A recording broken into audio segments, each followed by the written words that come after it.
skills.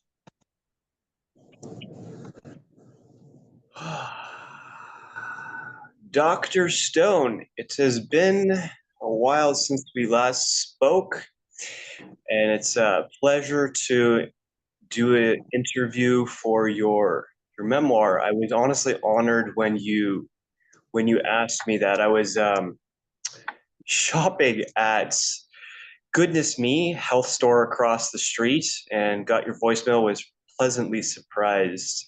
I was reviewing some Bruce Lee quotes right before this Zoom interview.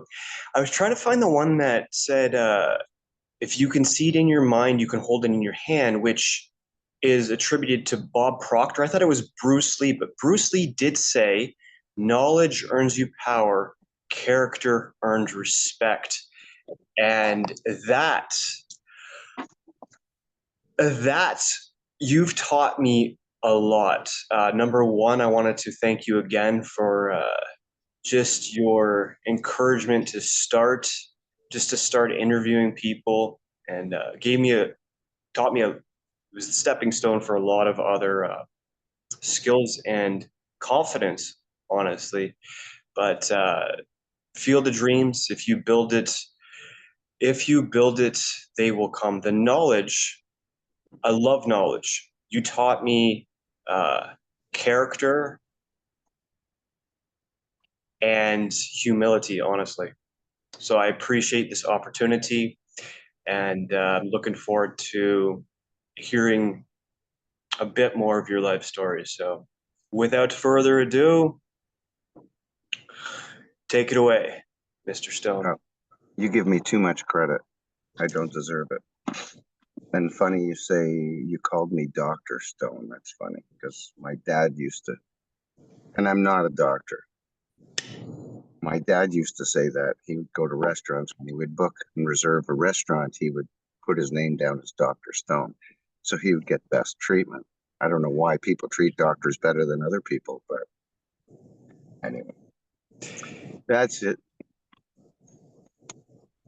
It was a interview that we had done on Odyssey, where I said, Carrie Stone, and you said, they call me doctor. Did I? Reminiscing on the past. And honestly, what we call doctors, uh, they're more of treatment and assumption diagnostic practitioners. Well, so they say, but Yeah. that's another video. They Well, a lot of it is presumptions, yes, and that is another video. Yeah. Fire away. Okay, so well, we could honestly take this into a whole pile of different universal dimensions and possibilities, but uh, you wanted to focus mostly on your memoir, and to me, that is life story. What formed you, what shaped you, the decisions that made the man that you are today. And you told me in an interview that you've been given everything you ever wanted. And to live most people struggle with feeling fulfilled. And I believe that's because they haven't they haven't actually pursued the burning desire in their heart that drives their soul. They settled for something less than what they were built for. And you were called through your personal life experiences to follow a path in kung fu And despite all the challenges and the hurdles, you somehow were able to lead a successful company when a lot of other people were falling away through the pandemic. And you said recently that you retired. So why don't we start from the beginning? Uh, where you first felt drawn to it. How does that sound? Sure.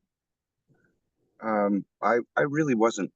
I mean, when I was younger, I watched Bruce Lee movies and all kinds of martial arts movies, and I really loved it. But the reason I got into it was because I was bullied when I was a kid, neighborhood monster. And long story short, my parents found out one day because I never told them, and they decided to put me into martial arts. And so they put me into judo. And so when I was 8, I started judo, and I did that until I was about 13, 14. It worked, by the way. A guy wanted to be my friend after the next time he attacked me, and I put him down.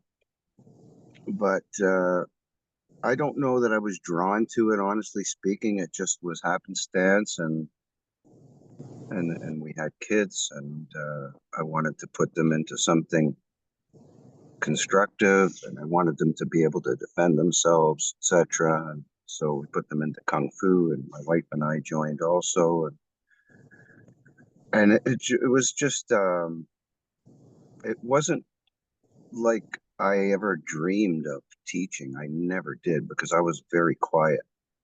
Um, I was kind of afraid of myself as a kid.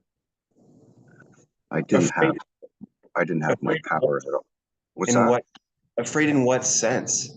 I was afraid of everything and everybody. I was a follower. I was not a leader. I wasn't good at speaking. Um,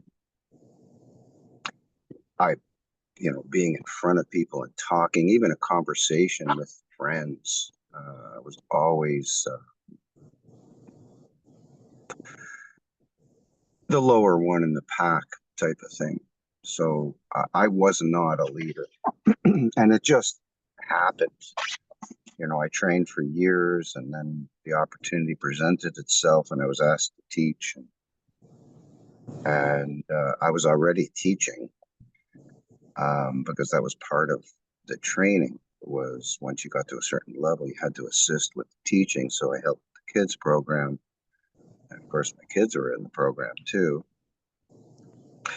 And it just and I guess when they asked me, I said yes. So I went through teacher training, and I learned to be a teacher, and I was petrified, honestly speaking, petrified. As I said, I was not a front man. I wasn't a good speaker. I had no confidence in myself. So confidence has a lot to do with something like being in front of people and spewing. Um, You pushed but through it despite. well, I had a lot of help. One of my favorite teachers, Master Sparrow, um, told me something back in the beginning of my teaching. He said, "You've got to act the part." Because I told him I was scared. Um, he said, "If you want to be a master, you have to act like a master, and the rest will follow." And so it evolved, and I learned to not be afraid through doing.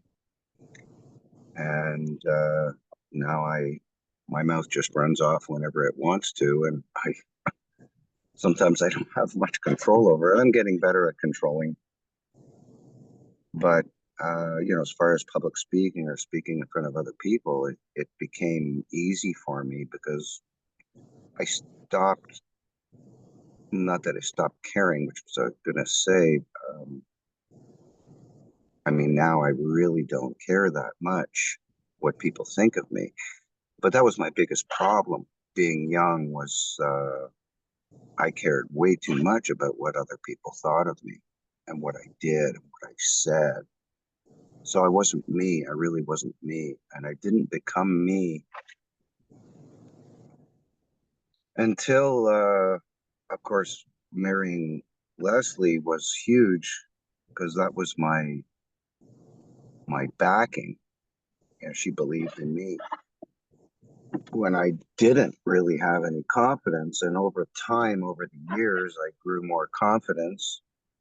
Just like as I was, I was a contractor for many years, and I was a cabinet maker for many, many years. It was all trial by error. It was all making mistakes and messing up and learning from my mistakes, etc. But honestly, I didn't really come into myself until I was probably 50 years old, which sounds crazy, but that's really when the doors started opening for me in my mind, and I I got more confident, and I stopped caring so much about what other people think and stopped trying to impress people. I think that's what we do with peers is we want to be part of the shtick. And um, anyway, um, my martial arts career really helped to mold me. Our school, you say successful. We weren't really successful other than the fact that we lasted almost 20 years. I would call that a success story.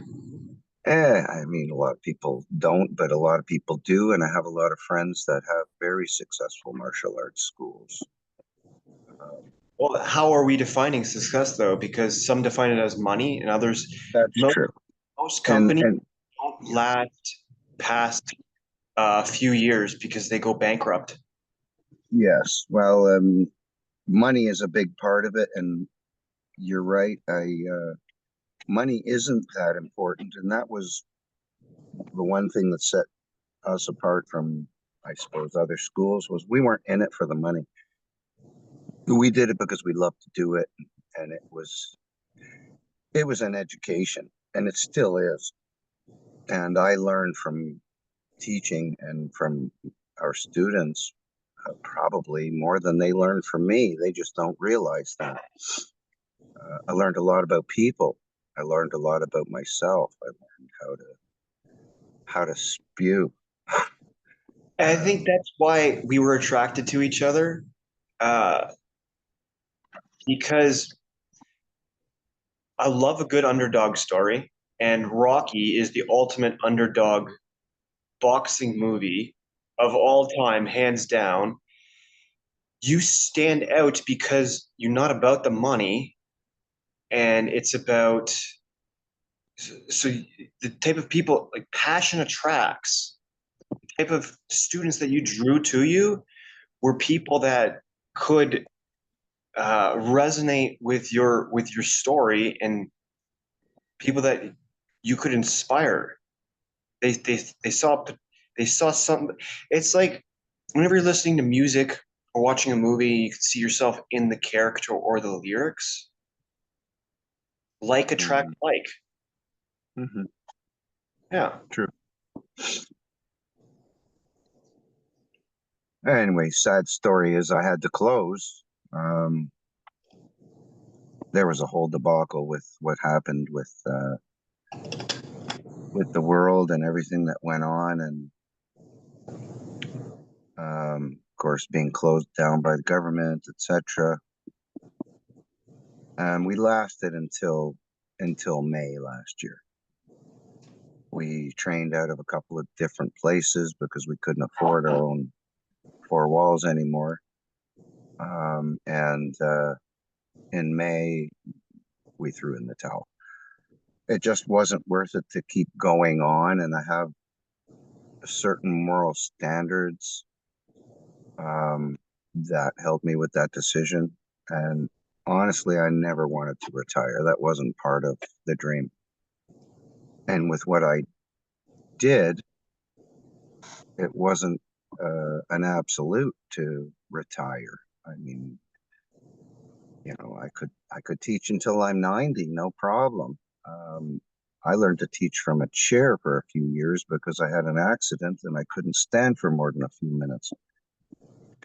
And so, mobility is important, but of course, your health is very important, and that those two things go together. But no, I never thought I would retire. But certain things presented themselves, and I have maybe too high a moral standard that I wasn't going to put up with certain things. I want to be independent, and I wasn't because I was at someone else's club. And nothing bad about these people that we worked with. They struggle also. And there's always a power struggle when you have people together from different ways of thinking and different genres. Um, I don't know what it is about humankind that we have to compete against each other or have power over each other. I don't like having someone have power over me. In certain instances, it's fine.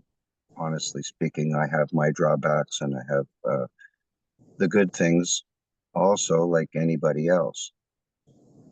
But retiring was a pill to swallow, honestly speaking. And I'm used to being busy. And not that I'm not busy, because I don't know, I'm not working, but I've got a lot of stuff to do. It seems the time just flies by. The days, the hours, the months, my God, the past 5 years have been just gone. Yeah. They've gone so fast, it's unbelievable. And then on the other hand, I've learned existentially, and you're a big part of that, honestly, because we spent a lot of time together, did a lot of videos, and you helped to bring out a lot of stuff that I wouldn't have had a vehicle to bring out if if it wasn't for you doing the videos that you did. So that I appreciate a lot. You actually helped me in a lot more ways than you think. Um, like I said, I don't deserve all the nice things you say about me, whereas it was really, I may have given you a little bit of a push, but you did it, not me. So, Well, uh, I've learned that um, to accept things just as they are, and that it's okay to accept compliments as long as it doesn't get too much to the head, because that can create a lot of other problems, which that's a whole nother topic for another time. But I am grateful because you are one of the main reasons you pushed me. And it's like you said, uh, the interview we did with Frank, uh, Steve was afraid to talk when I first met him. And that's why I feel you do deserve the credit, because I may have done the work. You lit a spark inside of me through your your kindness and your teaching and your knowledge. You helped me to clear what was holding me back between the pharmaceuticals, the lack of confidence. You gave me the knowledge, the inspiration, and you were the first one. You said, "Let's do it." I said, "How?" So you have a phone, create a YouTube channel. Let's do it. Stop making excuses. So yes, that's why I do deeply feel that, whether you feel you deserve it or not, I give the credit to you. And that's mm, why uh, just recording your memoir, the fact that you asked me, and you could have asked many other people or other students,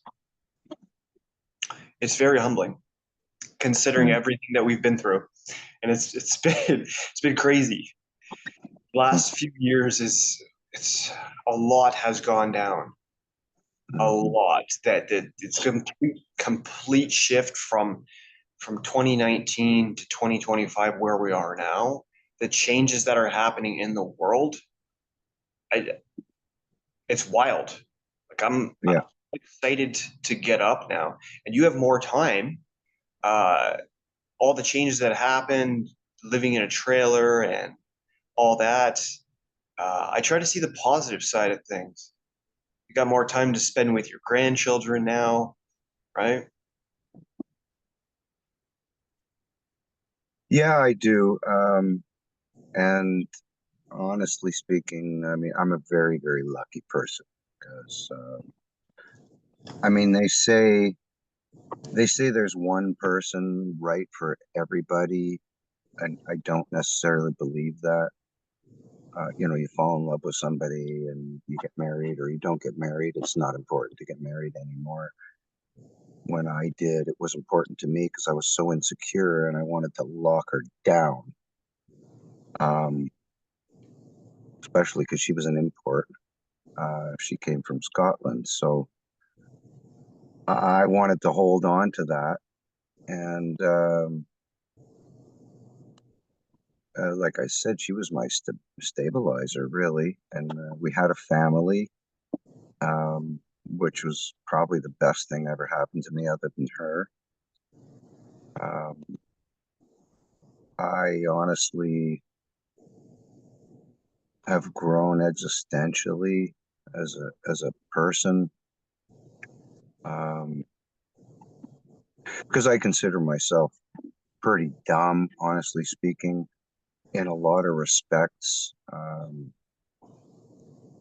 How I handled myself when I was younger, the fact that I didn't believe in myself, etc. Um, I worked hard in my life. I did a lot of things, but the satisfaction that I got from raising a family, and there were things that I wish I had done differently, but you can't change the past. Like, sometimes I wouldn't come home at night because I had to have orders ready for the next day, and um, I worked hard and I learned hard and I made a lot of mistakes, but I wish that I spent more time with the kids when they were younger. Not that I didn't spend any time with them, but Leslie did most of that. She was she's a freaking rock, thankfully. Somehow the two of us um, filled in each other's blanks. And the point of what I'm saying is it's not necessarily are you meant to be together? Is there one? No, you make a conscious choice and you pick somebody. And I'm very old fashioned, so I only planned on doing it once. You get married once. I get married for life. And of course, and we made our own vows. Um, I would never leave. And I always wanted to work things out. And it doesn't mean just with her, but with anything that came in front of me, I had to make it work. And not giving up was a problem I had, and that I got from, I think, a lot from my father. He drove me to be more independent in the way that, if I wanted something or I needed money, it wasn't like I could ask him.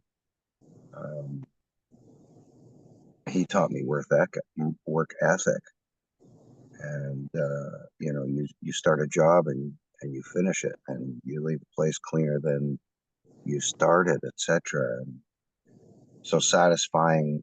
Of course, you're always working for somebody, whether you got your own business or not. You're always working for somebody. Yeah, especially if uh,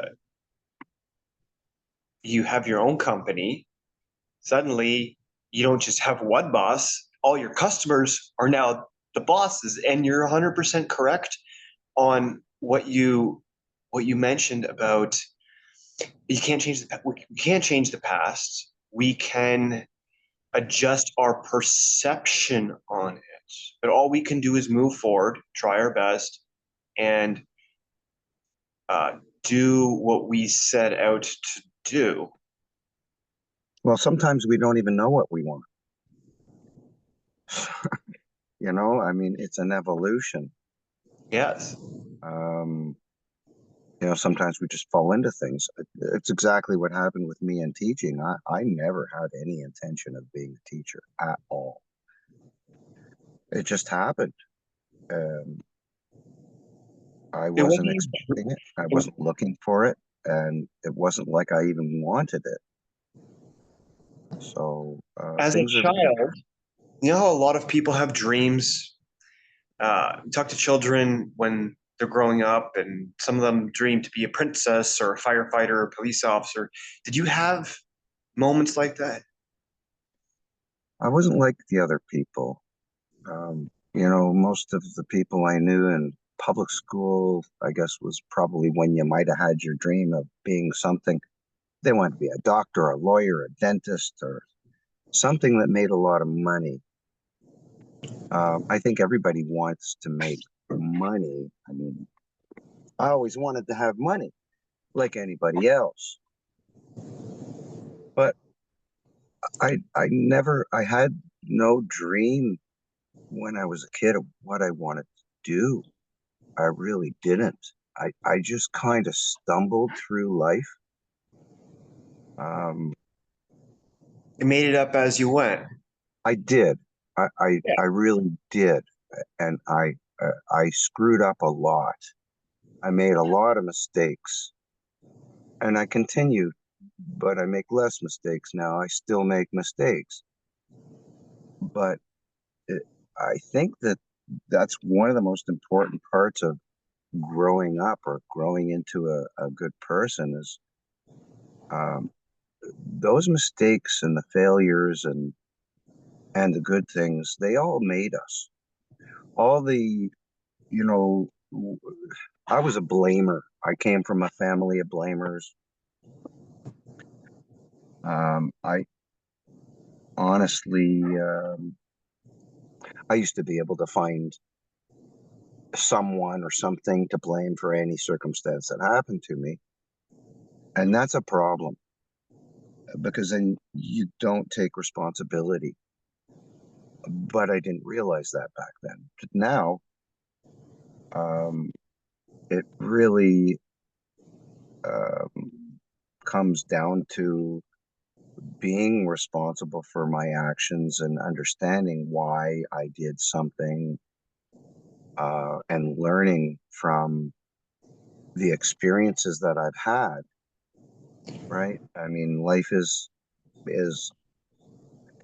an experience, many, many different little experiences that all come together and make you the crazy person that you are. Yeah, I'm a crazy person. My wife is definitely a crazy person because she's still with me over 41 years. God love her, but I don't know what's wrong with that girl. For But some reason, she stuck with me. Um, and on top of that, I was very lucky, but I mean, we worked together for, my God, we worked together for almost 30 years.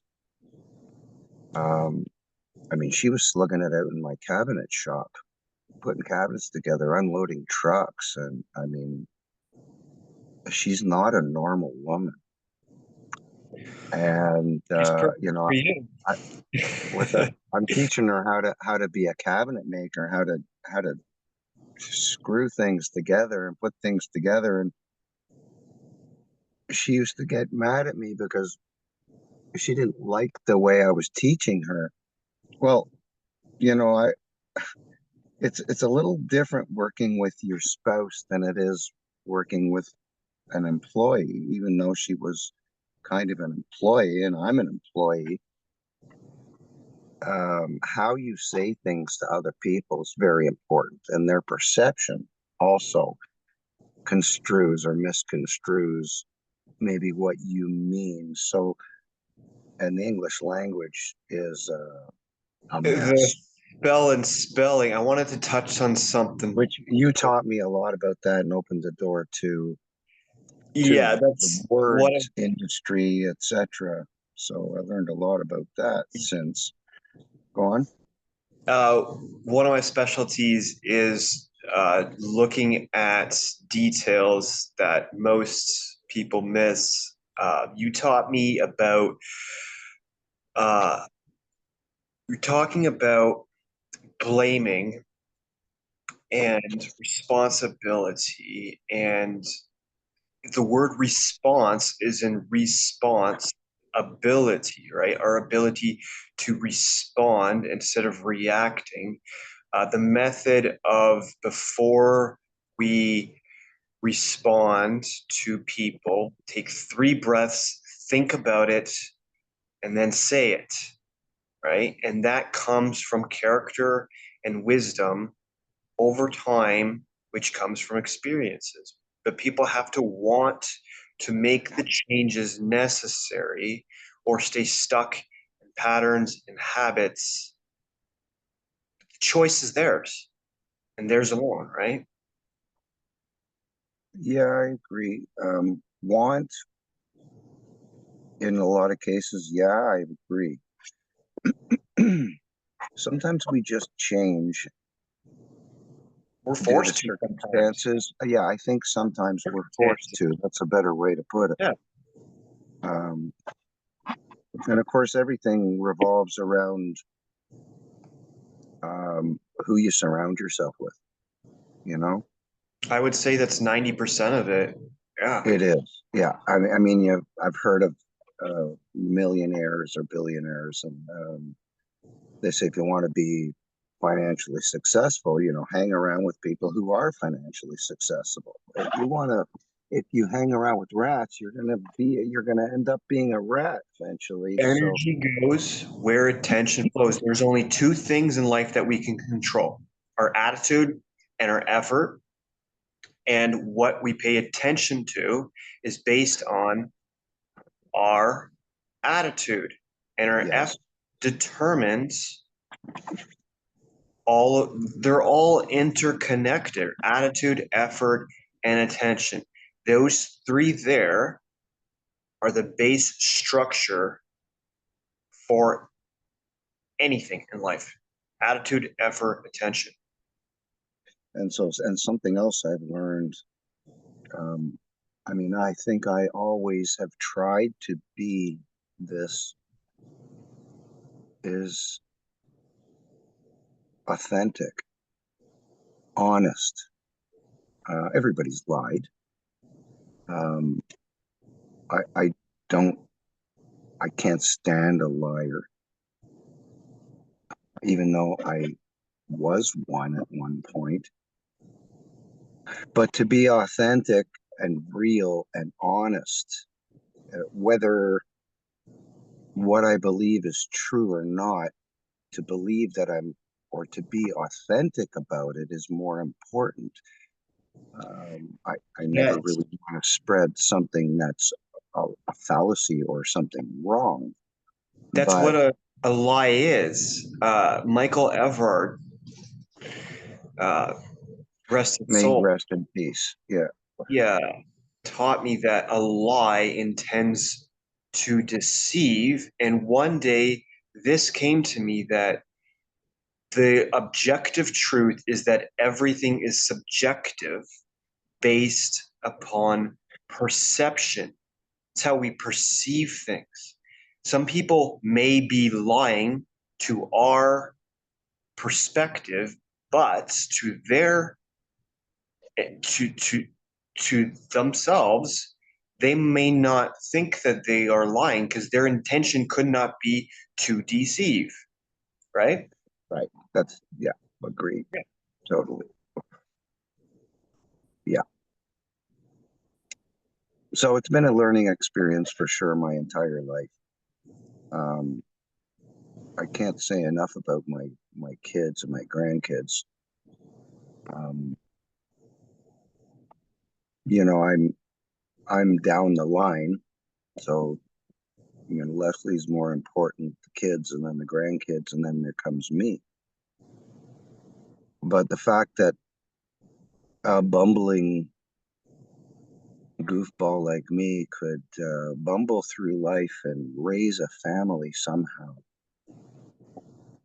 um, being never totally financially stable, is a testament, I believe, to others that, a lot of people don't get married until they feel like they're financially stable, or have children until they're financially stable, and have a bankroll and investments and all that crap. It just happens, and you want something and you make it happen. And So I roll with the just I just kept going, and I didn't quit. Um, I guess I got a pig head, and I not like I won't take no for an answer, but I I I don't give up very easily, yeah. and You so don't stay down. You said but you were. I look at what you've accomplished, and I think it's incredible. I really haven't accomplished much, honestly, Steve. There's a lot more people who have done a lot more than me, but We're not meant to compare. The only one I you, know, I know, you said to I me know. that competitions you think is just medals. It's just a bunch of. It doesn't mean anything to you. We're only in competition with ourselves. Yes, that's true, but the um, the desire to be really good at something, um, like for example, martial arts. I mean, I tried the best I could at the time, in every time I ever competed, every time I taught a lesson, everything I did, I always did my very best. Um, but I was never a rock star. Um, I wasn't one of the best. I did compete with the best in the world, and I learned a lot from being with them and watching them. But I was in a different genre or style that wasn't accepted in the martial arts world as mainstream. Is that because you mix so many different styles? Mm-mm.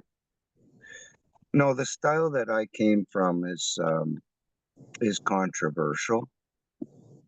Um, it stems back very, very ancient times, honestly speaking. But the martial arts world is very tunnel visioned.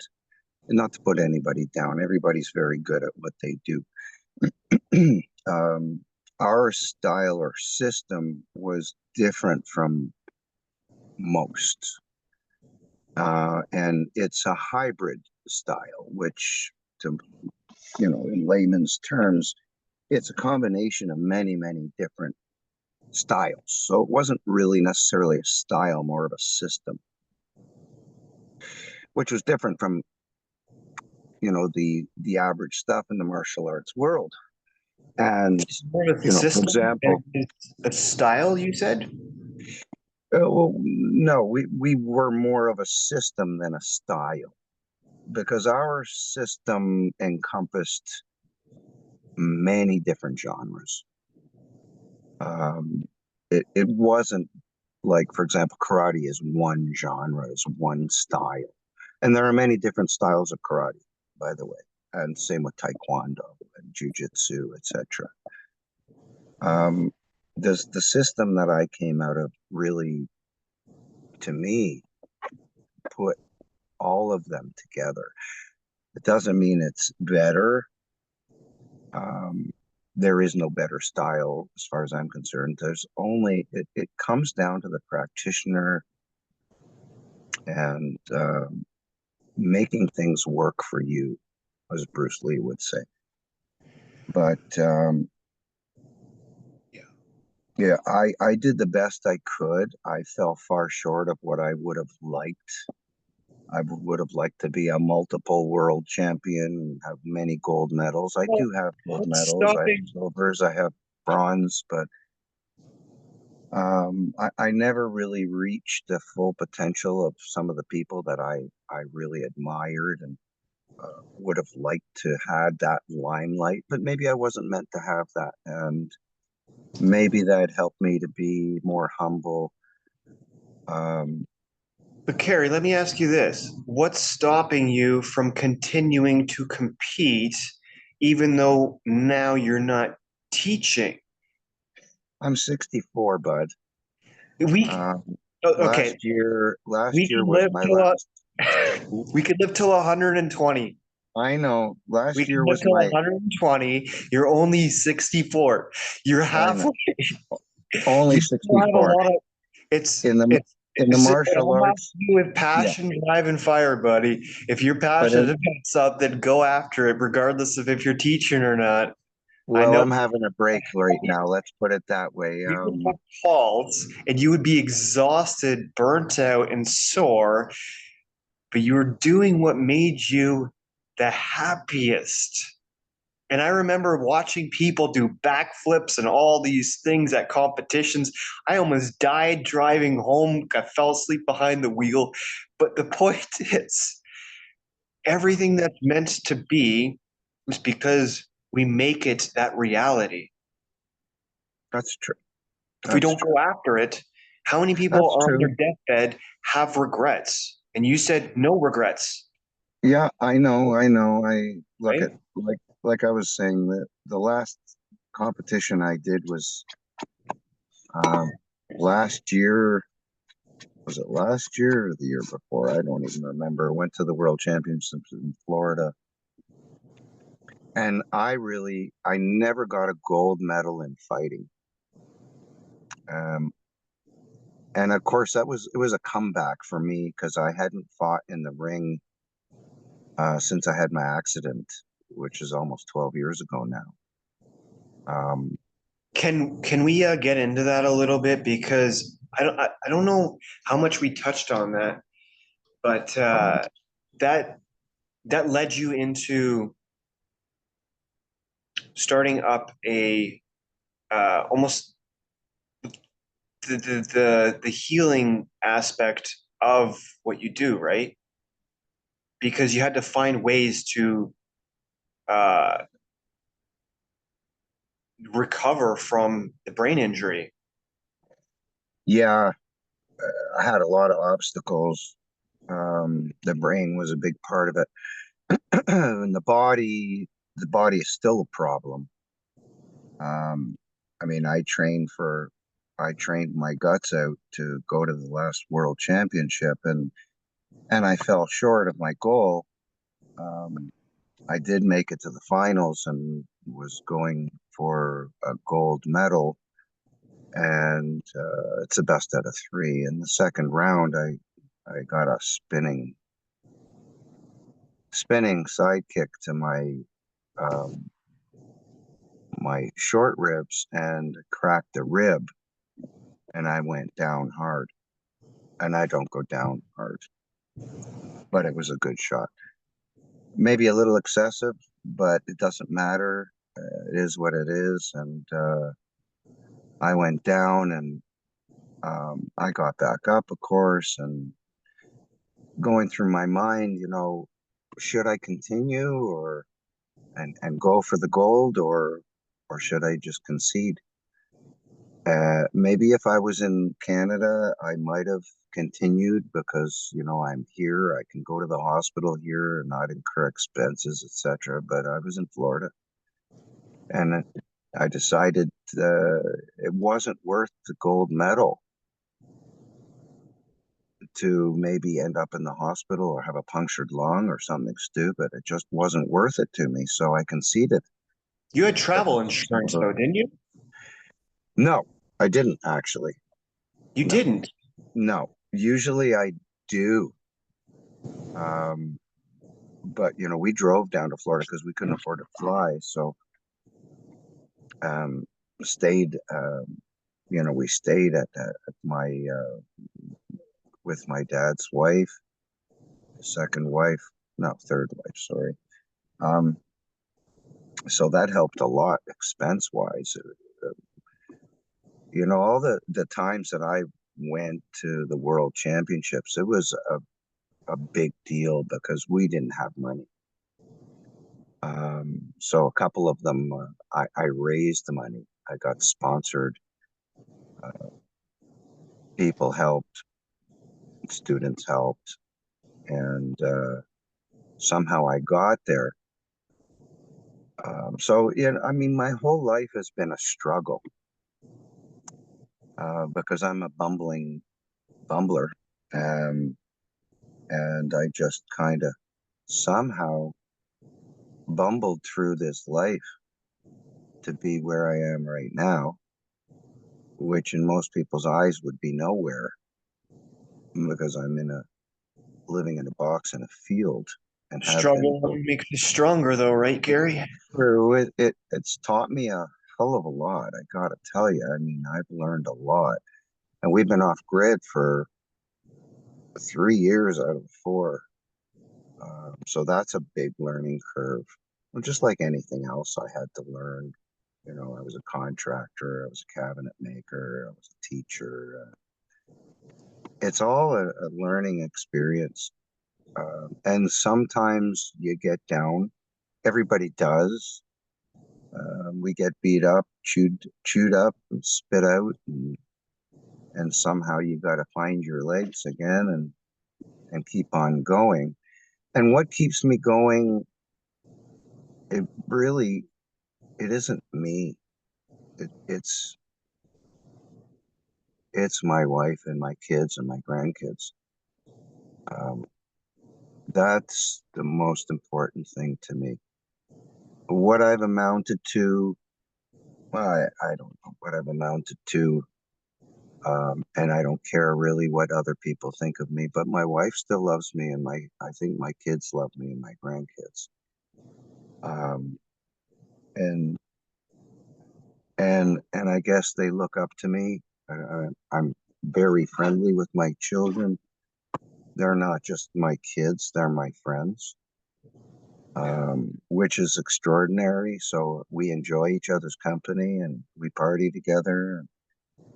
Um, Yeah, you sent me that video of you and Leslie doing karaoke, and I got to see you sing. Man, you have a great voice. And yeah, you I know you, it's you said you developing. used to play the drums too? I used to be a professional drummer. Yeah. And I got to hide behind my kit. I was almost a rock star. Um, we had we had moments. Um, I love music. I gave up music when I had a family, and of course, making a living was important and stability for having a family. You can't be out on the road. I mean, some people do it, but that wasn't me. I'm a family guy. So, but yeah, I mean, I got to hide behind a wall of drums. Um, I wasn't the front man. I was afraid. No, but the Uh, drummer uh keeps the order in the entire band. yes, I mean, I can't tell you how many times in the beginning, when we would do a gig or a concert, and I'd be ready to throw up before we'd start because I was so scared. I had Nervous. a lot of fear I had in me when I was young. But as soon as we started playing, it all went away because I was in my element. The same goes with teaching. I mean, I learned to be in my element and just use my gabber. Um, singing, that was Leslie's crazy idea. Of course, geez, the first time I ever sang publicly was in Cuba. My wife and I went to Cuba. It was the first vacation we'd had in more than 10 years. We went to Cuba and they had a karaoke. It was huge. And there was, I don't know, maybe 100 or more people in the audience, and people would come up and sing. And I don't know. I think Leslie said to go and sing Stairway to Heaven because I loved the song and I used to sing it, just when we were listening to it type of thing. And I Yeah. went and I sang Stairway to Heaven, and I had no idea. That's Cuba's song, Stairway to Heaven. And they went nuts. And I did a pretty okay job.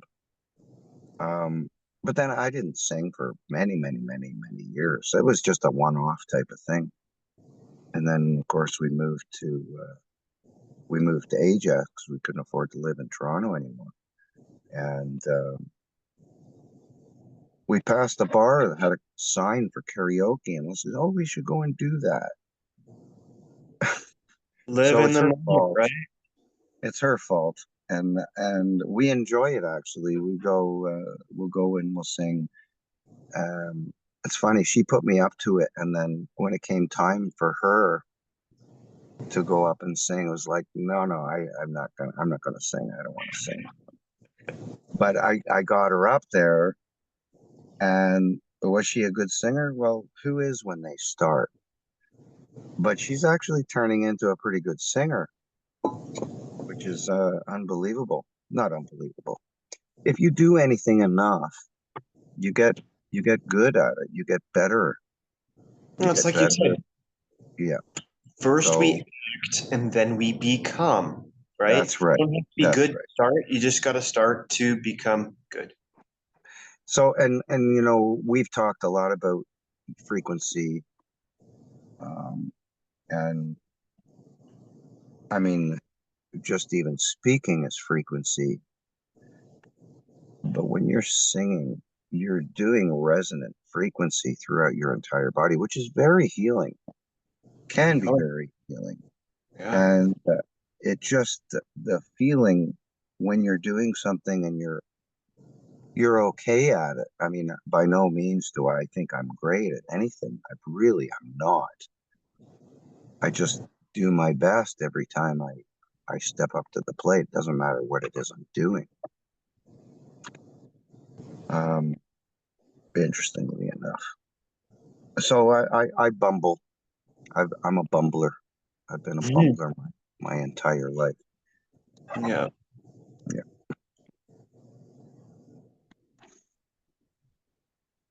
Yeah, it's like bumblebees. They're they don't actually fly with their wings. They I levitate. know. Their I wings know. I've heard that. are Yeah. not structurally able to support the weight of their body. I Uh, know.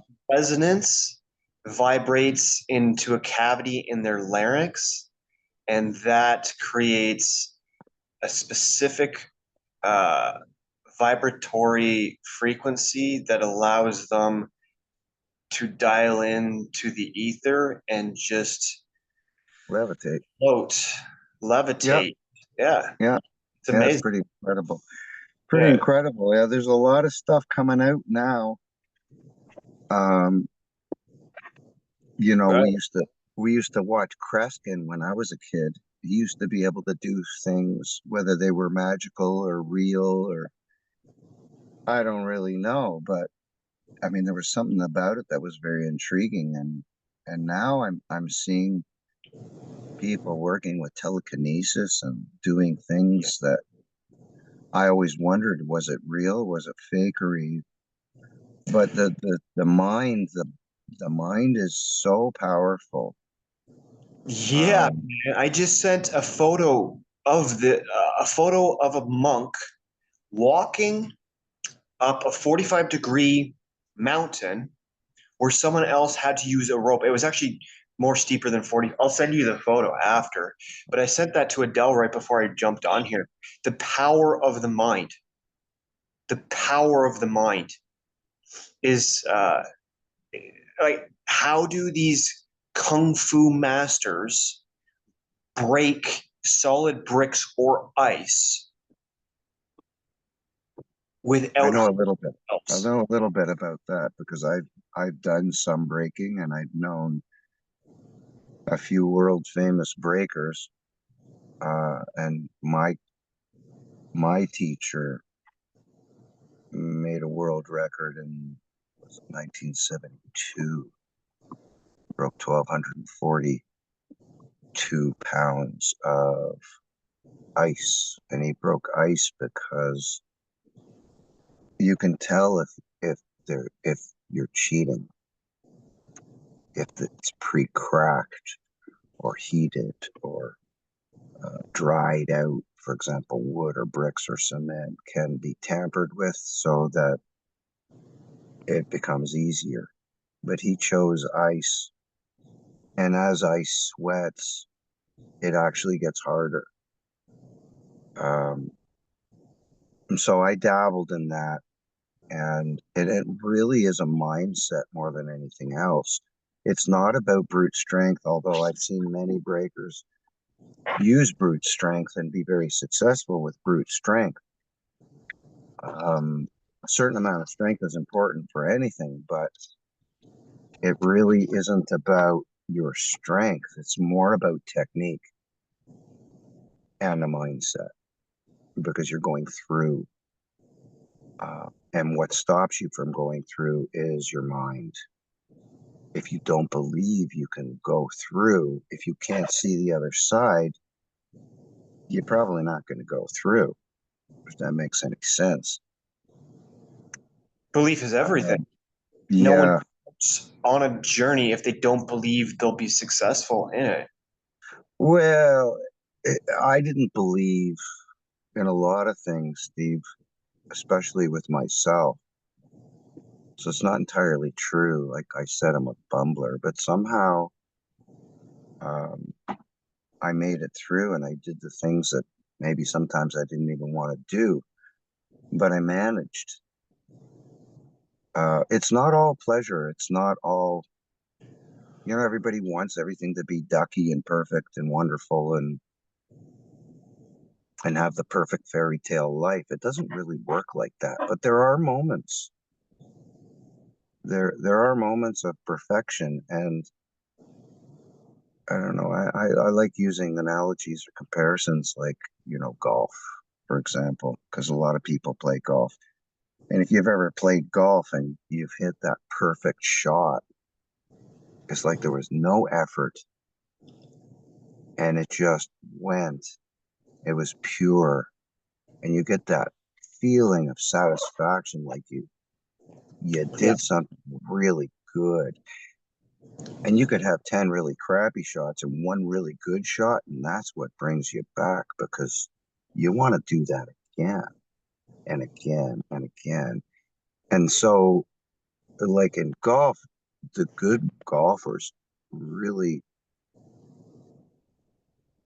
make less mistakes. Well, they make it look easy That because too, but of they make less repetition. mistakes.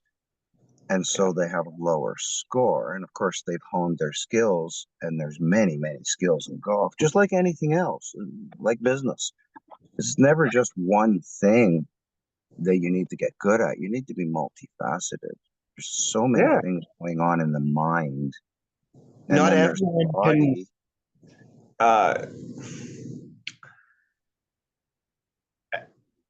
a wise mentor once told me, not everyone can be a healer, not everyone can be a leader. I'm of the mindset that everyone has something to teach them.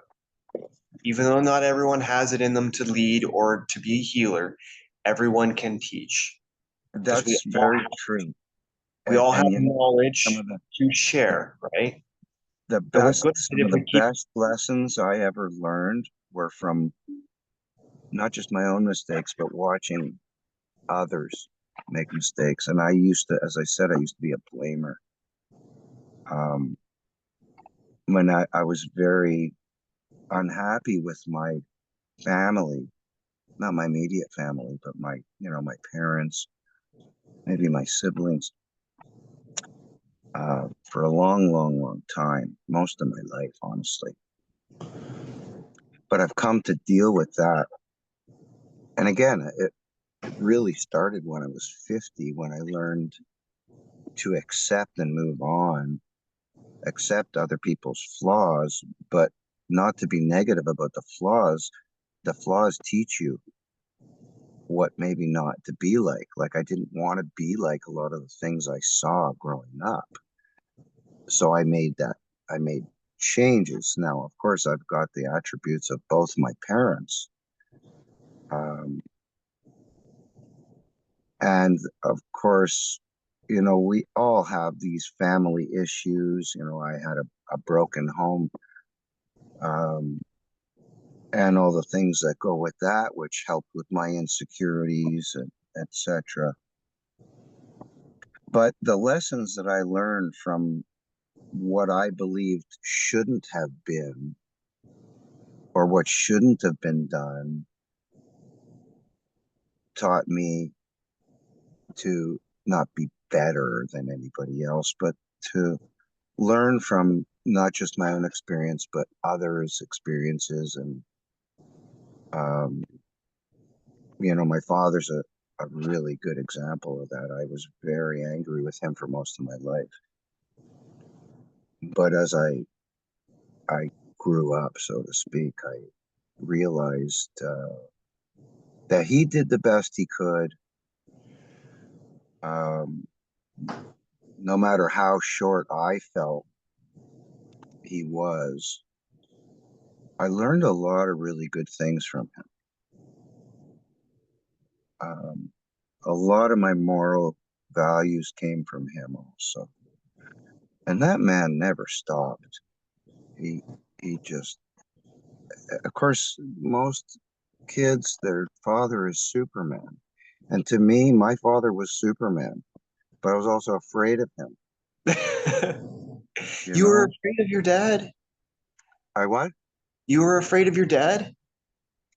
Oh God, yeah. I was petrified of my father. He was a tough guy. Um, but that made me, I think, a better person as I grew up and as I realized things. Um, our we assume a lot of things growing up. We want a lot of things to be the way we assume or think they should be. Life isn't like that. Yeah.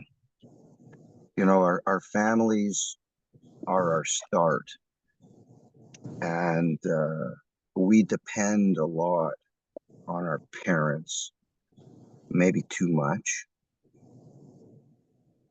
And of course, everything they do rubs off on us, and we don't realize that. And I see that in my kids and even my grandkids, some of the traits that I've had that have been passed down.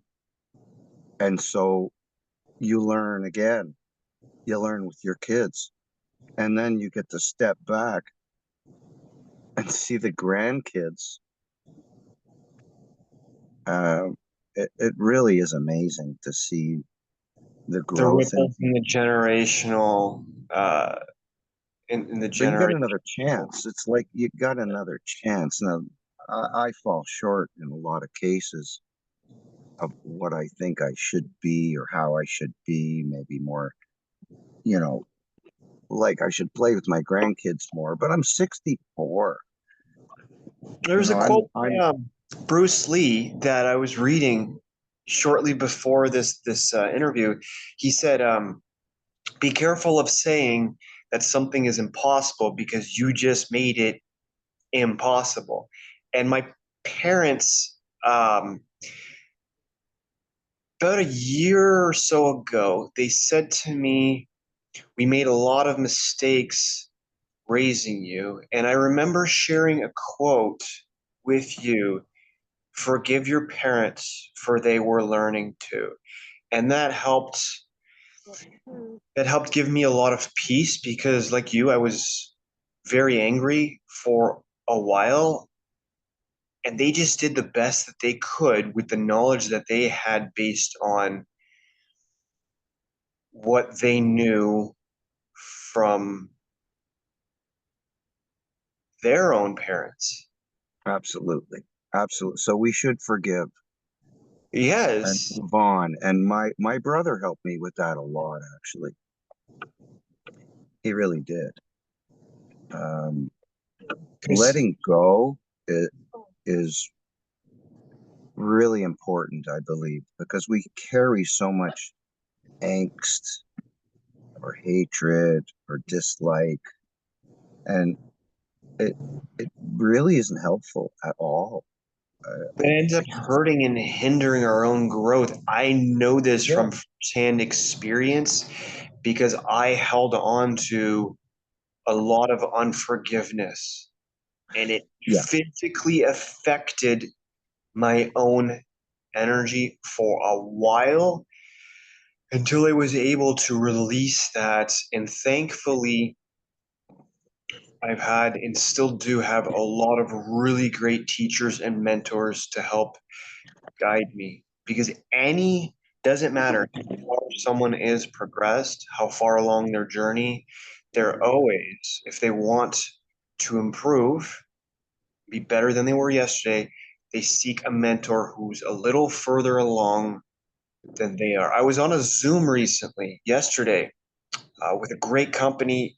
A man used to be a chiropractor, and he helps. His specialty is reigniting. It's called Man on Fire, reigniting people's personal passion in the flame that they have within. And one of his techniques is just it's a type of screaming therapy. And I did it for a little bit last night, just a few times, and I felt a rush of energy flow through my entire chi, through my entire energy. It felt good. My whole body was like alive and on fire, right? hmm, Because at one point there was a man on the call, and he kept repeating limiting beliefs about his personal life, and the leader, the I think he's the main founder. He just said, "Stop, yeah, stop talking right now. yeah, You convinced yourself all of this, but um, it's like what Bruce Lee said: careful of how you speak, even negatively. Your body yes, know the difference. I know. Yeah, Speak so true. And down I do that. right. I do that a lot too. Yeah. I'm trying not to, and Leslie helps me with that.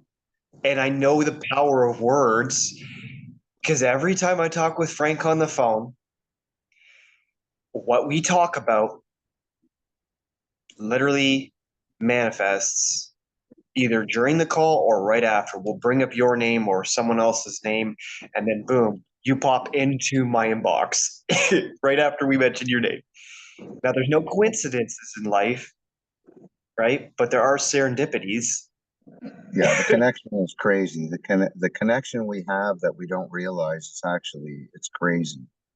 Yes. Um, but getting back to the original thing about me retiring, etc. I mean, I'm not done, but right now I'm kind of in limbo. I've got stuff to do and my family to take care of. Um, I wish I could be more helpful financially because we all struggle. Um, but I'm not done. It's 64 is not old to me. I still feel like in my mind I'm very young. I'm just funny looking, but um, I had plans to open a health center with the martial arts, and we did. We did it for some time. I learned a lot. I tried to help people to help themselves, but most people don't listen. which is fine, and that's their choice. I really honestly almost have given up on people and trying to make a difference. But on the other hand, it's not about them, it's about me. So although I have lost a lot of faith in humankind and what's going on in the world, I still would like to be a catalyst, at least for myself, in my healing journey, both mental and physical, to, maybe pass that on to others that would be interested enough to actually follow through with that. And there's no blueprint that is for everybody. It just doesn't work that way. So everybody's different. Everybody operates differently and thinks differently, has different habits, etc. But we have a lot of similarities. And the ideal world for me would be for people to give a shit about each other, to help each other, to have community, to share both knowledge, power. And power is a big word because that gets out of control with most people that have had power. And I've mentioned this to you before. One of my favorite quotes was from Abraham Lincoln. If you want to test a man's character, power. And, we've talked about that before.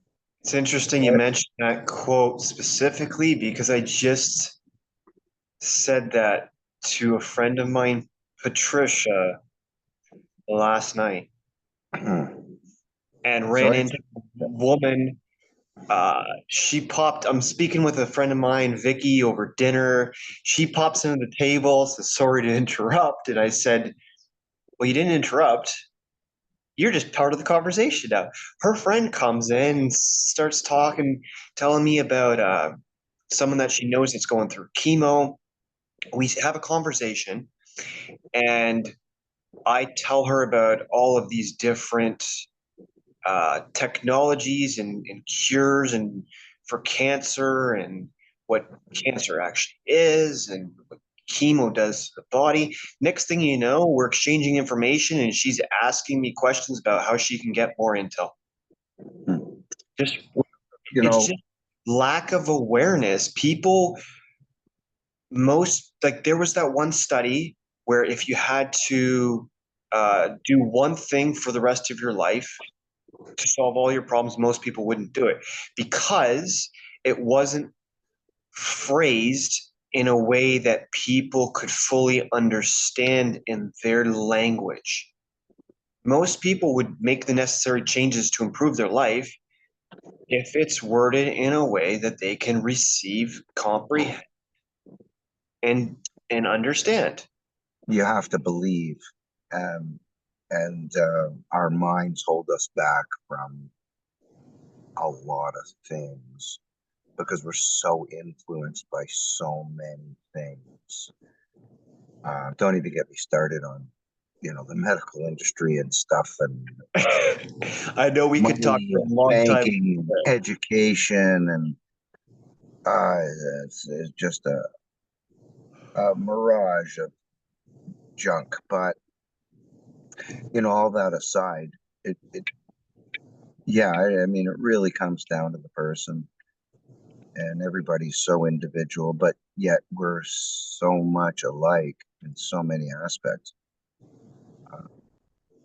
But if we had open minds and we didn't have so much exterior influence, like from television, news, um, it's just that the world is so open and so vast, and we talk to people from all over the world. There's so much influence out there, and people can't make heads or tails of what's true and what isn't. And so That's one of my biggest deals is I want to know the truth. I'm tired of the lies. I'm tired of the fakery, whether it's my own or others. I just want honest to goodness truth. I want to know the truth. And I guess that really starts with the self. Because if you It don't know does. yourself, how can you know anything else? With you, It's you alluded to it earlier. Be a catalyst. And then people see that change, and that creates a ripple throughout the entire universe. But that change has to start from within. We can change our yeah, external, but unless the internal is changed, the only thing that has changed is the environment, but the energy is still in the same mental construct. So there's not really any growth. There's just a change of, it's like a lion moving through a jungle, but he never, so a lion's born, a lion is born with the drive to succeed, but they have to earn what the lion is capable of, and they're the king of the jungle, right? mm, I probably didn't explain it the best, but you see where I'm going with that, right? mhm. Yeah. You know, a personal struggle for every single one of us. And it's so difficult that if we helped each other to see, but what you said really was most important is setting an example. And it's all about setting an example. We want to influence each other and others, but honestly speaking, it's not about them. And that really um, what motivated me for a lot of my time was to help others. But honestly speaking, it starts with the self, and it's not about making others believe what you believe. And I post a lot of junk, stuff that I believe, but others don't necessarily, and maybe think I'm nutty, and that's fine. Um, but really, it comes down to setting an example for you, and some people might follow that example. Just like we talked about, if you want to be successful, hang out with successful people. Yeah. If you want to learn anything, better to learn from a professional or somebody who's really good at that. That's not the be all and end all, honestly, because we can learn a lot of things on our own, but it certainly is a lot easier if you have an example to follow. I'm really lucky that I had a lot of good examples. Um, I never had a financial example. Of course, we're not taught finances in school. We're not taught how to do a lot of things. But then on the other hand, it's not about money. I've learned that. Of course, Money I wish I had more. money's the byproduct. It can't be about I money. know. To Yes, I know. start with, that's the biggest thing that a lot of people do incorrectly from the get-go. They're chasing the money. We have to attract, not chase. Yeah, Doesn't yeah, work. but money becomes way too important. And sadly, the way our world works, you have to pay for everything. You have to pay just to live, um, which is, in a sense, sad because that takes away from a lot of the beauty in this world. We're the only animal on the planet that actually has to pay for its existence, I know. Who knows what which is the future? crazy when you. Hmm? holds. Who knows what the future holds, though? There's a lot of different Oh, companies I agree. that are Yeah, working no, with there's, different yeah, types of currencies, there's and a lot of things that are it's going to going to be change. interesting. A lot of the stuff that I you know. talked about is finally coming into the timeline. Well, we could talk about a lot of the new things that are going to come, and people will just, bat their eyes and uh, be believe or not believe and have all their whatever questions. And I don't necessarily want to get into that because there's so much, but I do know, and what's coming. Yeah. Most people don't; they're sound asleep. And I don't blame them because they don't know. What you don't know can't hurt you. Um,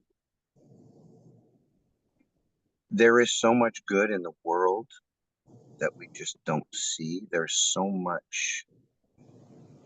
many possibilities of Yeah. what we can do and what will happen, what will be done. Like Michael would often say, anything is possible. Anything is possible. And Michael Montoya said,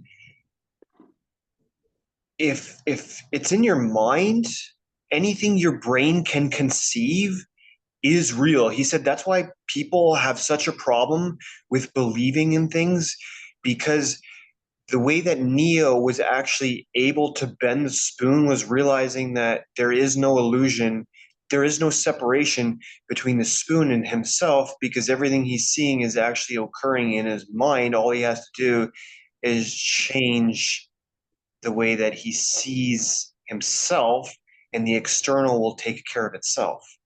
That's right. And That's like why he was you said, Neo, because he could see beyond everything else. And the one thing that was stopping him and preventing him from succeeding and being at his best was self doubt. That's it. yeah, yeah, Self doubt. totally. Yeah. The saying, if you can hold it in your mind, you can hold it in your hand. Yes. Um, it's very true. It's just the belief. If you don't have the belief, you don't believe you can do it, then you shut it down right away. And it never happens because you don't pursue it, because you don't believe it can happen. So, I mean, the future is limitless, honestly speaking. Um, the only thing that holds us back is ourselves, and then our surroundings and all the shit that we see and hear. Yeah. Um, and sadly, we believe a lot of the crap that we hear and see. And again, another saying is believe none of what you hear and half of what you see, because everything can be deceiving. We don't know really the truth. We don't know the truth. Yeah. I mean, when you go to sleep at night, um, your body is there and still breathing, and the heart's pumping, but you're you're not there. You And go conscious, somewhere else. yeah, And dream. so, and you mentioned manifesting. You can manifest almost anything, but you can also abuse that, just like you can abuse anything. Yeah. I said this to Adele in a talk one time. I, when I was very emotional, I made it rain before. Yeah, And and I've cleared the sky said before too. to So her, yeah, we did an entire talk on that. I was like, just the way that you explained it, and then everything, what you asked for, created it, and everything lined up. And it just, the power that we actually have that's been dumbed down. And that's why I said to her, with with that much power, it comes comes a level of responsibility, and we need to be careful not to abuse that Yeah, power, well, because we yeah, can do, our bodies are capable of doing a lot of things. I I know. know the power of neurogenesis, for example, because the stuff that you gave me is so potent.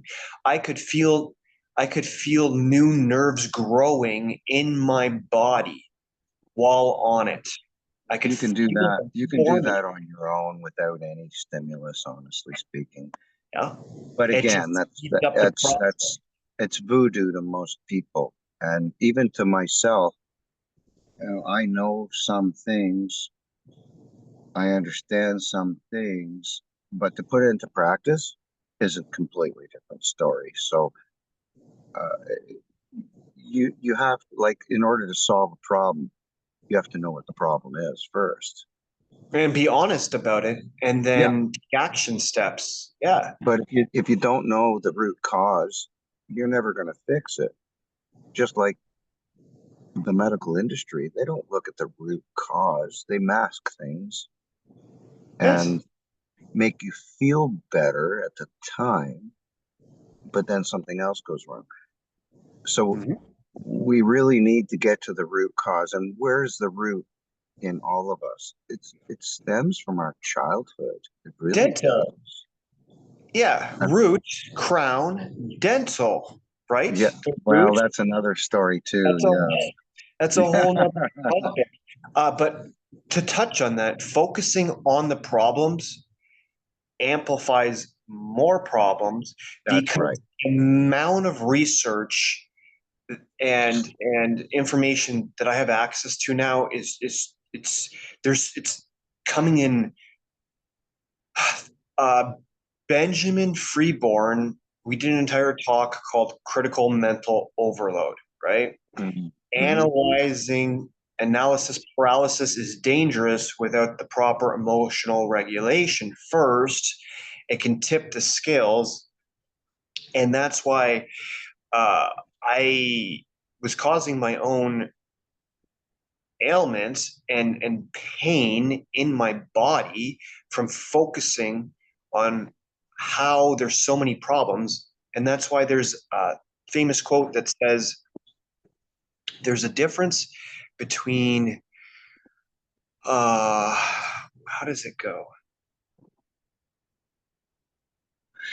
You're right about the when you think negatively, it just spawns more negativity and doubt. Mhm.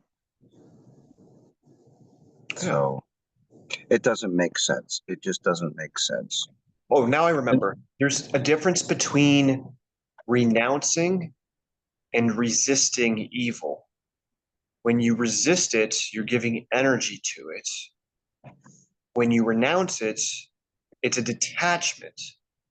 So instead of trying to fix a broken system or fix products or whatever, just create new products, new systems, and then it just takes enough people's belief in the power of that to transform.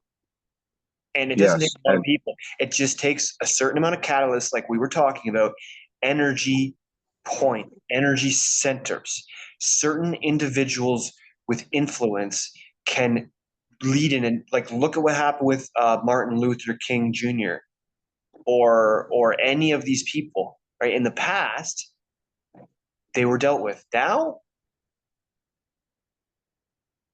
we have the power. We're the 99%.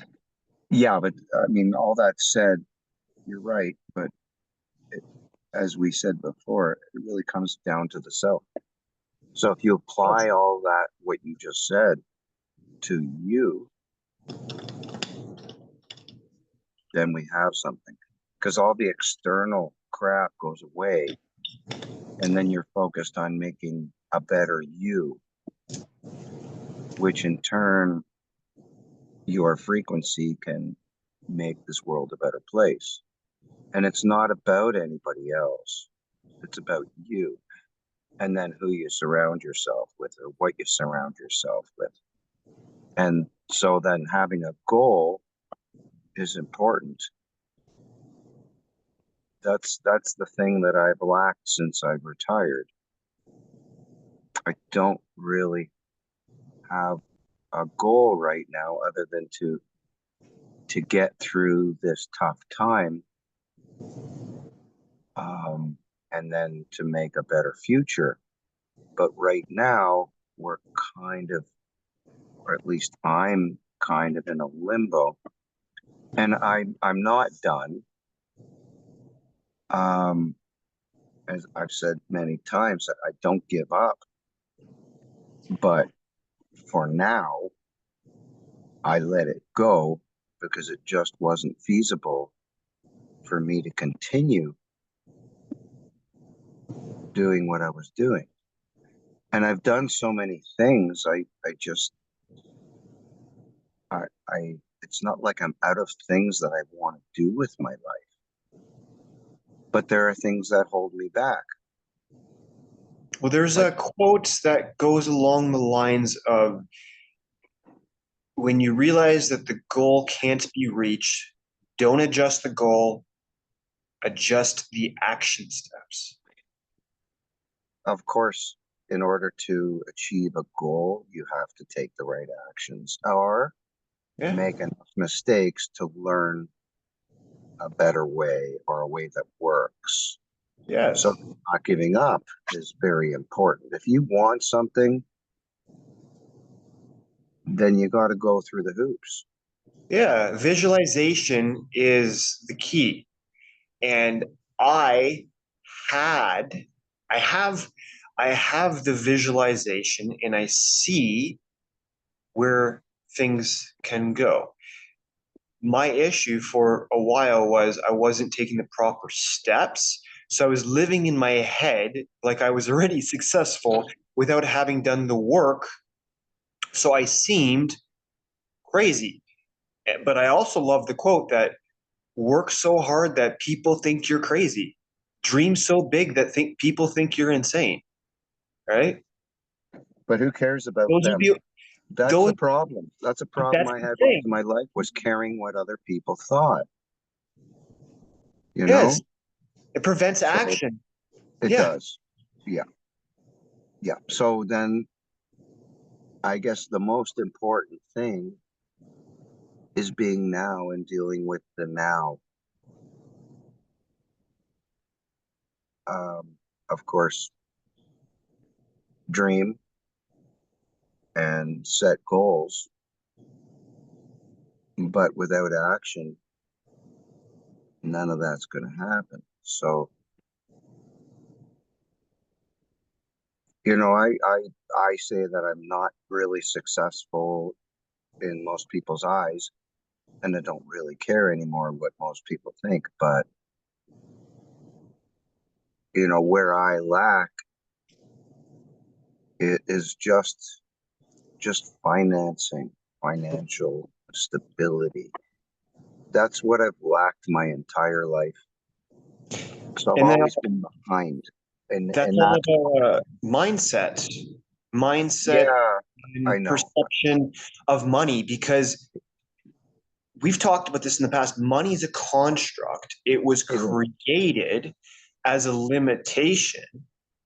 So there's a detachment because it's currency, it's energy, it's electricity at the end of the day. We can detach Mhm. from money right now. It's a survival tool. Right, People can thrive or survive depending on how they view it, right? right. We live in an abundant universe, don't we? We do, just we don't see that, do we? Most people don't see that. And most people don't see because they're in their little bubbles, and we're all in our little bubbles. Yeah. And I was looking into the spiritual meaning behind vision. And it's interesting because I'm nearsighted. So without glasses, they call them correction lenses. Well, why does it need to be corrected? So the spiritual meaning of being nearsighted is I struggle with living in the present moment, which correlates because energy affects physicality.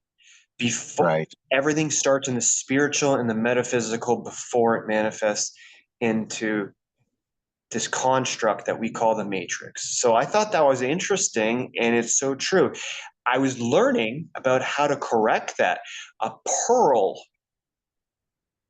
uh, pearl powder can literally cure blindness. People who are legally blind, pearl powder. I've heard of that. Yeah. I mean, there's Yeah. so many things that we can change or fix. I mean, we're not meant to be wearing glasses. We're not meant to necessarily have disabilities or I like the looks auto, of it though, Carrie, like Clark Kent. When auto, yeah, he, so he autoimmune was because of the destruction. glasses, but it adds a level of sophistication to the aesthetics of the.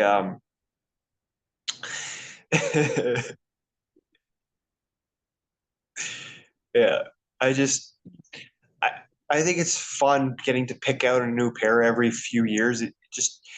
It changes the dynamics, I guess. Mm, Gives a new level of swagger, change things yeah, up. We're not meant to stay stagnant. We're meant to be growing. yeah, I agree. I agree. No, I have a lot of plans. I really do. Just right now, we're taking a break. I do miss teaching a lot and being around students, friends, etc. Because our students were our friends. And that's what made I, your studio. See, I got this incorrect, and I thank you for correcting me. I was calling it a dojo, and you said no, buddy. That's karate. well, I mean, it all means the same thing. It's just Yeah, a place but to there's a train. sensei, and there's a Sifu, and there's a dojo, and then there's a Yeah, studio. but they're just names. It's just like Kung Fu and karate and Yeah, Taekwondo, and they're just names. yeah. But A that's what different way of looking at the same thing. it You set you know, apart because, like you said, most most teachers they don't do one-on-one teaching because they're too big. yeah, well, but I mean, some of the good ones do a lot of harm, Mhm. It and comes they're down to how much they care, though, and you care. Your name is Carrie. You care, uh, Carrie. I suppose. I suppose. Look, at everybody's gonna crack the nut a different way. I did it my way. Um, it was really a learned experience. Everything that I've done is a learned experience. Everything anybody's ever done is pretty much a learned experience, whether we learned it from someone else or we figured it out ourselves. And and the accomplishments are what keep you going. Just like that one really good golf shot keeps you coming back to try and do it again or do even better. So, I mean, I guess that's one of my goals is to, or maybe the most important goal is to make myself a better person so that I can be more stable for my wife, my family, to be more accepting of other people and their flaws, and to be more centered and not worry and not judge others. Although I was a judge for many, many, many years in the ring, forums, fighting. It's not about who's better. It really isn't. And so I'm okay with the fact that I wasn't the greatest martial artist on the earth. Um, I I'm happy with what I've done. I wanted to do better. Maybe I will. Um, but I have to be satisfied with the effort that I put forward and the results that I got. Um, I would have never believed that I could have achieved what I have, which honestly, in reality, isn't on. But then when you compare to other people, and that's what we do, we compare. And it's not a healthy thing to compare yourself to others, but we've been brought up that way. But I want to break that cycle, and I wish that my kids, my grandkids, wouldn't have as difficult a time as I did. But then, without the difficulties and the trials and tribulations, we wouldn't learn as much from the adversity. And I think that's really important. And then the most enlightened, which, I mean, that's a big word, enlightened. But the most caring, enlightened people really have experienced a lot of horror, a lot of bad things in their lives. It's like, if you haven't experienced it, how can you even imagine? Yeah. I mean, you can't. You can think you do, but you really don't. And then to uh, try and put yourself in someone else's shoes. Well, we think we can, but we really can't, because they have a totally different set of circumstances that they had to deal with in their lives. I said They're, this recently to a friend. He said, I'm trying to show empathy. Put yourself in my shoes. And I said, only you can walk in your shoes. that's true. And So, it's a saying. How many people actually think about that though? Like well, we see, we that's are the all thing. connected, but we are not all each other. You know what I mean? There's individuality Yes, but within we the want to be. reality that we exist in. So, and that's where the saying comes from.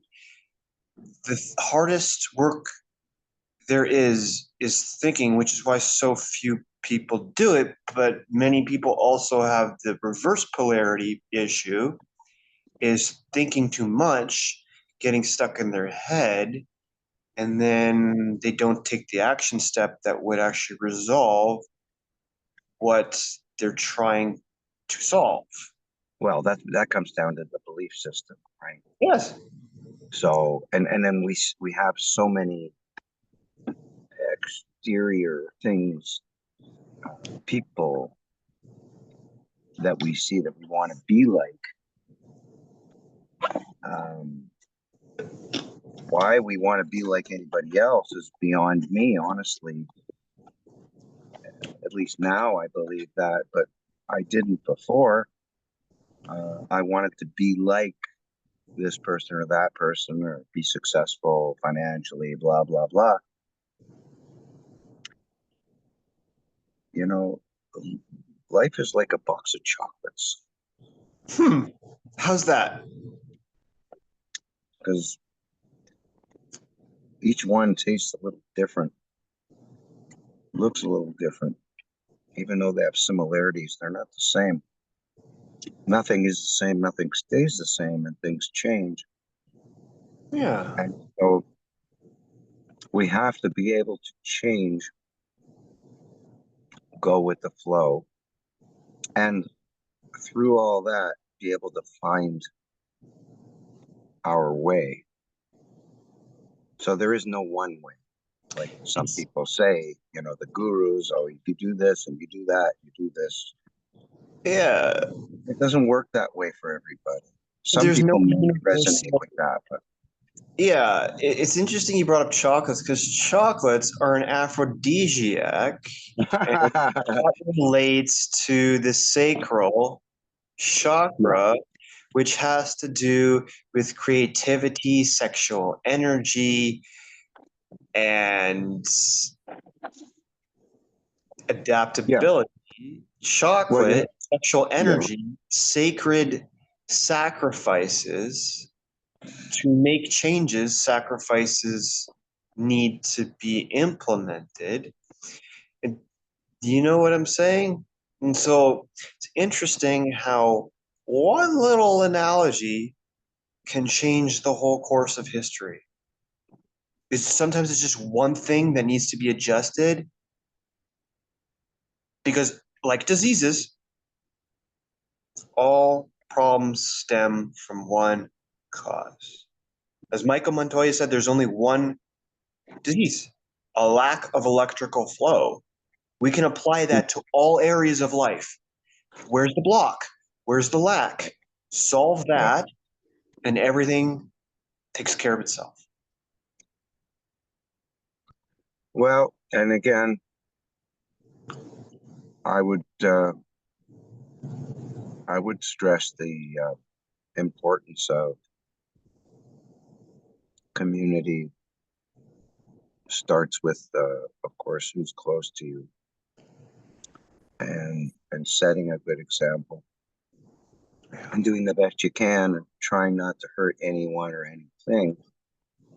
And then, on the other hand, being malleable enough to let things bounce off of you instead of taking in other people's angst and negativity, which is very hard for, I guess, most of us or all of us, because we're so easily influenced by other people.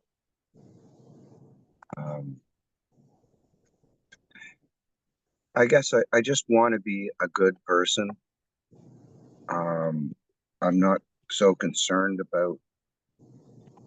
about others anymore. I used to be a people pleaser. I'm not so much anymore, because it just, in a lot of cases, it's a waste of energy. I'm not here to help anybody else. I'm here to help myself, and through helping myself and being a better person, then it might influence other people, but I can't be concerned with that. I can't want to change my wife or the way she is or anything, or my kids or friends. That's not up to me. We're all on our own journey. It's sad that we can't be on the journey together. I mean, luckily enough, I found somebody that I can be on a journey with, and she is half of me at least, which makes life a lot better. So I'm very lucky. And again, I just wish my kids and my grandkids to have a wonderful life, but not too easy, because if it's too easy, then they won't learn the other side of it. And Well, I think Bruce it's important to said know both that sides. don't wish for an easy life, wish for the strength to endure a difficult Yeah. Um, of course, we all strive for happiness, right? But and we look for it, but it isn't out there. It's within. It's all in here. We have the ability to create. Yes. And so, I mean, without getting too metaphorical, I believe, and I don't necessarily like the word, but there's a piece of God or energy or source in every single one of us. So we are all connected. That's why we influence each other so much. Yes. I said that So, to Michael Everard one time. We were having a deep philosophical discussion, and I phrased this as a question when my subconscious already knew the answer. I said, "We are God." Well, we are, because we are fractals of the all-knowing source, and the more purified we are, the more clarity that comes. But that wisdom isn't just given to anyone. It's only given to select individuals who choose to do the inner work to earn that level of responsibility. because it can be abused. People have abused it before in the past, and then what happened? It's taken away from them. Yeah, I agree. I think we really need to come together as a race, one race, human, Yeah. color, religion, all these things separate us, and it's totally unnecessary. What a waste of time comparing each other. There's nothing good in it. So I got to focus more on me and what I do so that I not only feel better about myself that I'm doing the right thing, but I'm not causing any negativity in this already messed up world. So, First, do no harm.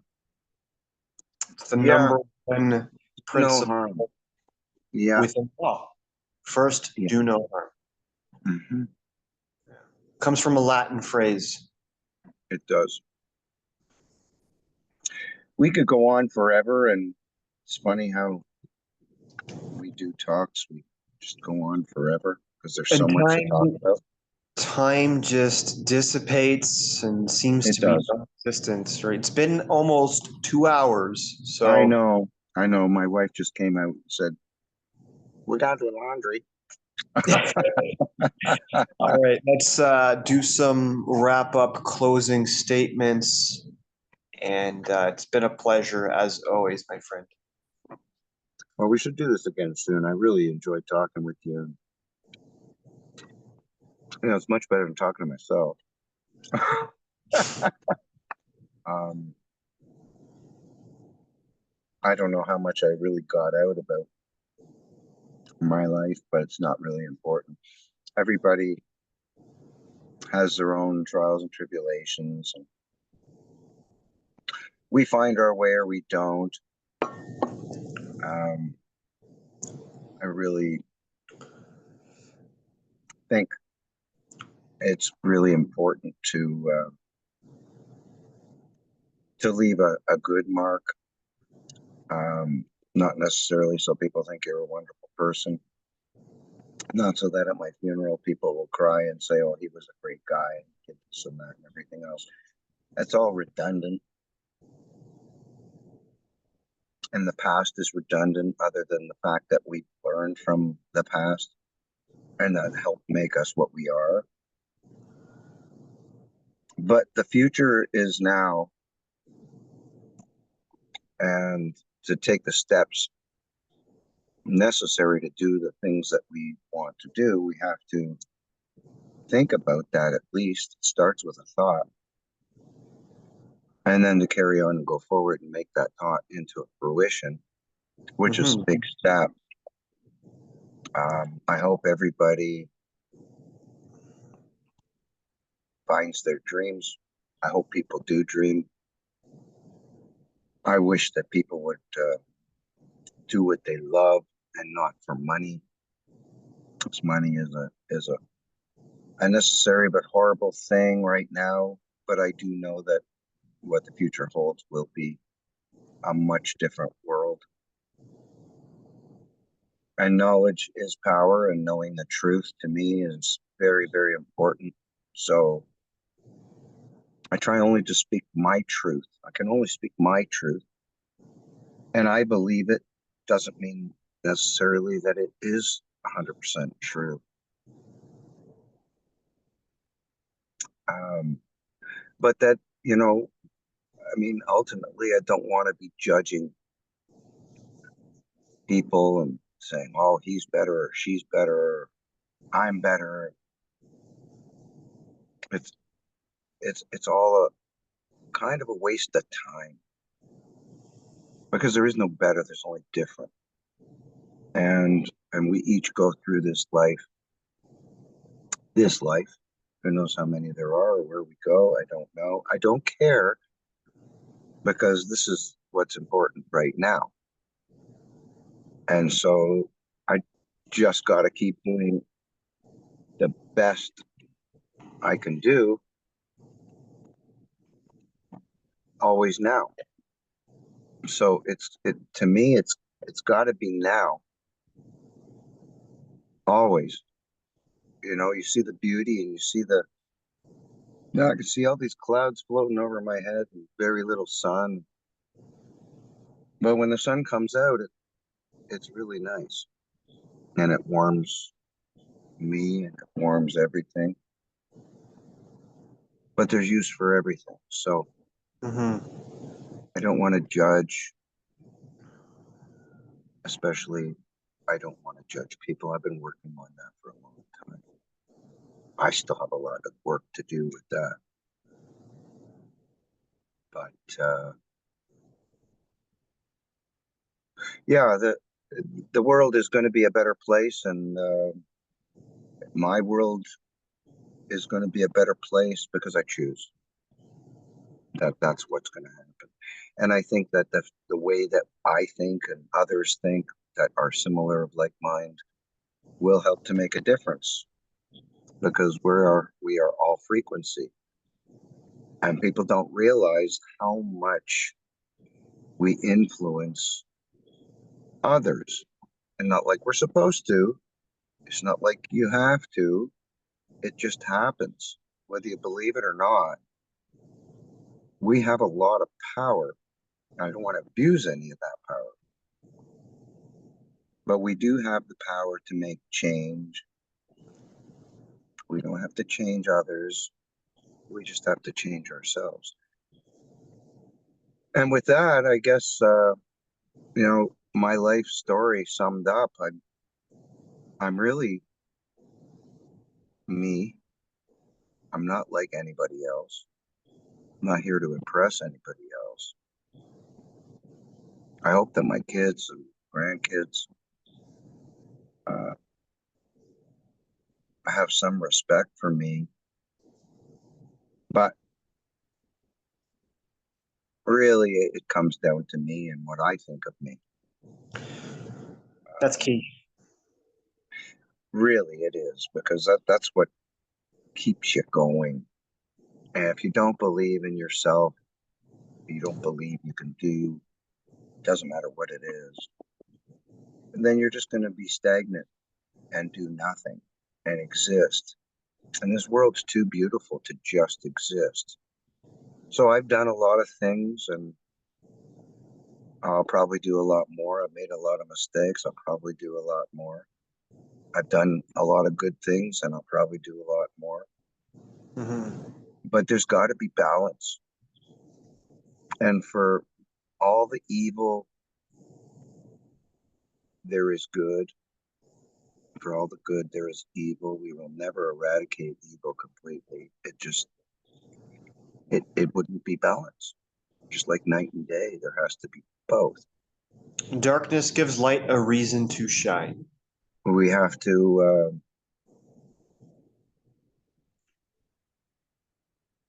be able to negotiate both good and bad, and not get a big head that you're so good or better than others. I'm just a guy. Just a guy. It's funny looking and getting old and losing my hair, but that's okay, and I'm okay with it. But I do want to do a lot more things with my life. So, story's not over. And then I have my legacy as my children and my grandchildren. So at least I did something right. And that's me. It's like you said, knowing yourself is acceptance of all things. And that brings peace, accepting that It things does. unfolded It just as does. they needed. No more blaming. Yeah. And thank you very much for being there. Appreciate your time as always. You're a good kid, young man. Charlie Brown. Keep on smiling. Keep on doing what you're doing. You make a difference to the most important person in the world, which is you. I said to my dad recently that I won't give up on a dream. I won't stay down. There's a lot of things that unfolded that I didn't foresee at the time, and what I thought was going to be the end of me. I went through a really dark place for a long time, and I finally said, I'm not going to let that define me. I have the power to change this, to start creating something new, or I can stay stuck in the past and think about why things ended the way that they did and allow others to hold my future and my destiny and my legacy, keep that from me. You are Neo. And I didn't want that. I didn't want that. You are Neo. You know what Neo was? New. No. No. One. The one. There is no the one. There's no one. We're all connected. The one would be the source of all creation. Yeah. Whatever that may be. Neo just realized his inner potential because he activated the higher mind, which allowed him to, instead of trying to think about the answer, he realized that the answer already existed, and all he had to do was reconnect to the all-knowing source that created him. He also has the ability to create into. The answer's already there. He just switched his mind and said. He had a lot of help, by the way. He had a lot. Yes. Yeah. And so do we all. We just don't take it sometimes.